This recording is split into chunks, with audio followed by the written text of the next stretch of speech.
અમદાવાદમાં ચોમાસું શરૂ થતાની સાથે જ શહેરના રસ્તાઓ પર ખાડાઓનું સામ્રાજ્ય જોવા મળ્યું।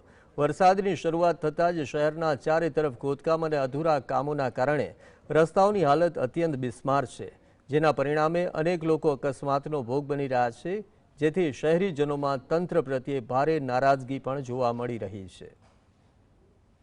જો તમે અમદાવાદના રસ્તાઓ પર નીકળો તો જોઈને ચાલજો, કારણ કે અહીં તંત્રના કારણે ઠેર ઠેર ખાડારાત જોવા મળી રહ્યું છે। અમદાવાદમાં ચોમાસામાં શહેરની હાલત ખૂબ જ ખરાબ જોવા મળી રહી છે। દર વર્ષની જેમ આ વર્ષે પણ ચોમાસાની શરૂઆત થતાં જ મહાનગરપાલિકાને વિકાસના કાર્ય યાદ આવ્યા। લોકોનો સવાલ છે કે શા માટે તંત્ર ચોમાસા પહેલા જ આ કામગીરી પૂર્ણ કરતું નથી। દર વર્ષે મહાનગરપાલિકા નવા પ્લાન બનાવી લોકોને આશ્વાસન આપે છે, પરંતુ વાસ્તવિકતામાં પરિસ્થિતિમાં કોઈ સુધારો થતો નથી। અમદાવાદ શહેરના વિવિધ વિસ્તારોમાં ખોદકામ ખરાબ રસ્તાના કારણે લોકો હાલાકીનો સામનો કરી રહ્યા છે। એટલું જ નહીં, પરંતુ ઈજાગ્રસ્ત પણ બની રહ્યા છે। સારંગપુર બ્રિજ નીચે રહેતી નાનકડી છોકરી ખાડામાં પડતા ટાંકા આવ્યા। નવા શાહીબાગ વિસ્તારમાં રહેતા અરુણ ભદુરિયાને ફ્રેક્ચર થયું। થોડા દિવસ પહેલા પાણી ભરાવાના કારણે મધુમાલતી વિસ્તારમાં જીતુભાઈ નામના વ્યક્તિએ જીવ ગુમાવ્યો હતો। શહેરના નવા શાહીબાગ વિસ્તારમાં મોટા પાયે ખોદકામ કરવામાં આવ્યું છે, જેનો ભોગ બનતા કૈલાસ ઓજસ એપાર્ટમેન્ટમાં રહેતા અરુણભાઈ ભદુરિયા ઈજાગ્રસ્ત બન્યા છે। તંત્રની બેદરકારીના કારણે તેમને ફ્રેક્ચર થયું। તંત્રના વાંકે તેમને હવે ફરજિયાત 3 મહિનાની પીડા ભોગવવાનો વારો આવ્યો છે। ચોમાસું આવી ગયું છે, તેમ છતાં અમદાવાદ મહાનગરપાલિકા દ્વારા હજુ પણ કેટલીક જગ્યાએ ડ્રેનેજ, સ્ટ્રોમ વોટર કે પાણીની લાઇન નાખવાની કામગીરી પૂર્ણ થઈ નથી। ધીમી કામગીરીના કારણે લોકોને હાલાકીનો સામનો કરવો પડી રહ્યો છે।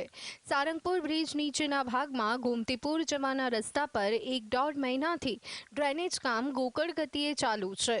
સોસાયટીઓ ચાલીની બહાર નીકળવાના માર્ગ પર જ મોટા ખાડા ખોદી દેવામાં આવ્યા, જેથી લોકોને સોસાયટીઓ અને ચાલીને બહાર નીકળવામાં મુશ્કેલી પડી રહી છે। નાનકડા માર્ગ પર ચાલી અને લોકો બહાર જઈ રહ્યા છે। સહેજ પણ પગ લપસે તો સીધા મોટા ખાડામાં પડ્યા એ વાત નક્કી છે। છોકરા તો નિશાળે જવાનો પણ પ્રોબ્લેમ છે, બહુ છે। નમાજી લોકો પણ નમાજ પઢવાનું બંધ કરી દીધું। ડેટિંગ જવાનું માટે પણ રસ્તો નથી રાખ્યો આ લોકોએ। કહીને અમે થાક્યા, સમજાઈ રહ્યા તે માણસાઈથી સમજતા નથી। પછી આવું નથી કે ઉગ્ર આંદોલન અમારે કરવું પડે અહીંના રેસિડેન્ટોએ। બહુ તકલીફ પડશે 2 મહિનાથી, અને માણસો પડી જાય છે।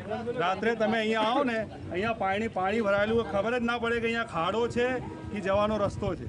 માણસ પડી જાય છે। 2-3 જણા પડી ગયા, અમે લોકો એમને કાઢ્યા છે। બહુ તકલીફ છે। અને સ્કૂલનો ટાઈમ હોય, બધા ચાલીના જે છોકરા છે નાના એ સ્કૂલમાં ભણવા જાય છે, આ જ રસ્તેથી જાય છે। સારંગપુર વિસ્તારમાં જ એક બાળકી ખાડામાં પડી જતા તેને પણ ટાંકા આવ્યા છે। ઉપરાંત જો અહીં ઇમરજન્સીની સ્થિતિ સર્જાય તો 108 પણ આવી શકે તેમ નથી। ત્યારે રહીશોને ચિંતા સતાવી રહી છે કે જો કોઈ મેડિકલ ઇમરજન્સી સર્જાય તો શું કરીશું।